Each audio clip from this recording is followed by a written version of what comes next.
I'm so sorry. I have so many other thoughts on iOS 17, and I pretty much feel like, just like how I felt like last year with iOS 16, the iPhone 7 could have easily gotten iOS 16. In fact, the iPhone 6S probably could have gotten it.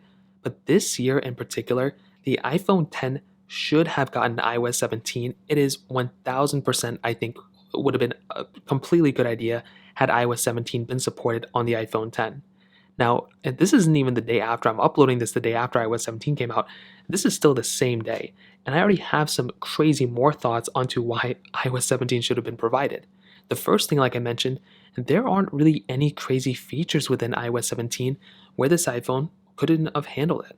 In fact, almost all these features could have been supported on an iPhone like an iPhone 10, including this standby feature. This standby feature doesn't even require an IPS panel if you really don't want it, because it's only going to be used while it's charging.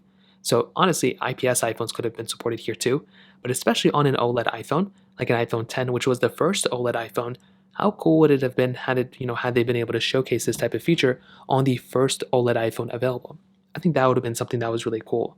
Furthermore, if we actually scroll all the way to the bottom, just like how I scrolled basically to the bottom last year, we can kind of see how many features for how many iPhones require an iPhone 12 or newer. Take a look. Some of them, here's an iPhone 12 or newer, iPhone 12 or later. Some of them require an iPhone 12 Pro, 12 Pro Max, just like these ones. There's lots of iOS 17 features here that still require an iPhone 12 or newer. So why didn't Apple just, why are they still technically then, supporting the iPhone 10s or iPhone 11 if there's so many iOS 17 features that require an iPhone 12 or newer? They should have, cut it off at the iPhone 12.